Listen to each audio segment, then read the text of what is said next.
Hi everybody. The first 9 days of racing in the 111 Tour de France, the riders have covered roughly 1500k and 15,000 meters of elevation gain, which is roughly 45% of the total race distance, yet only 30% of the climbing, clearly indicating that the hardest is yet to come. Yet let's have a quick look back at week 1. The first day of racing did not disappoint, with Bardet and Van den Broek making the breakaway stick and Bardet wearing the yellow jersey for the first time in his final Tour de France. Also stage 2 went to the break, with Vauquelin prevailing and taking the first Arkea B&B Tour de France stage win ever. Stage 3 presented us with another first, with Girmay taking a sprint victory in the streets of Turin. On stage 4, the GC guys came out to play, with UAE delivering a team time trial on the flanks of the Galibier for Pogačar to launch his attack at 1k from the summit, an attack to which nobody could respond, with Pogačar taking 35 seconds on his nearest rivals.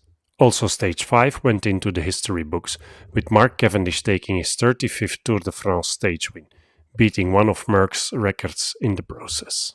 Also stage 6 was one for the fast man, with Groenewegen taking a stage win, Philipsen getting relegated and Girmay taking second. Remco delivered on the first individual time trial of this tour, with Pogačar not far off. On stage 8, Girmay took his second stage win, further extending his lead in the green jersey standings. And then we got onto the widely disputed white road stage. And oh boy, it did not disappoint, eh? The race exploded for the first time with 130k to go, and Roglic was immediately on the defensive. Vingegaard rode a large chunk of the stage on Tratnik's bike, and Remco had to come back from a mechanical. With 78k to go, Remco went and got company from Vingegaard and Pogačar. Given that Jonas did not cooperate, Remco and Pogačar decided not to push on. For those who blame Vingegaard for not riding, think twice. If he had done so, he would have lost massive time, given that he wouldn't have had a response to Pog's attack with 20k to go, where Laporte and Jorgensen saved Vingegaard's tour.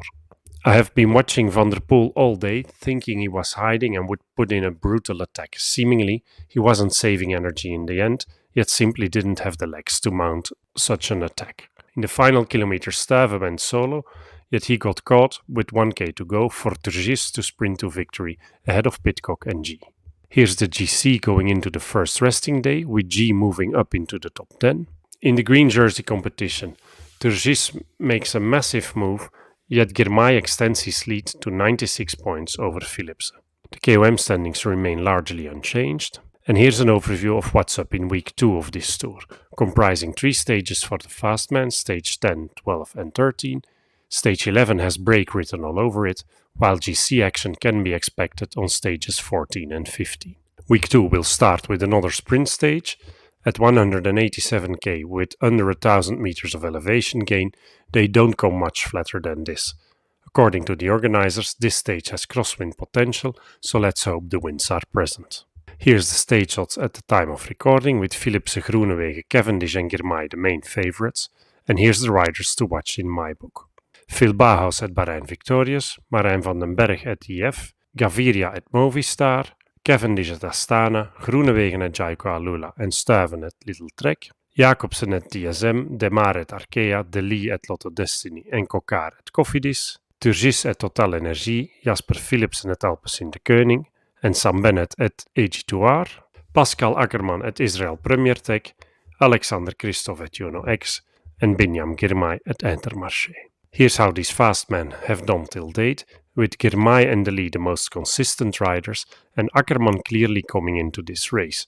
Even on the versatile sprint in stage 8, he was up there. As a result, Philipsen, Groenewegen and Girmay are my 4-star favorites, De Lee and Gaviria get 3 stars, Ackermann, Kristoff and Cavendish get 2 stars, and Jacobsen and Bahaus each get 1 star. For the podium, I'm calling Philipsen for the win ahead of Groenewegen and Girmay. Thanks for watching, enjoy the stage, and see you on Tuesday for my stage 11 preview.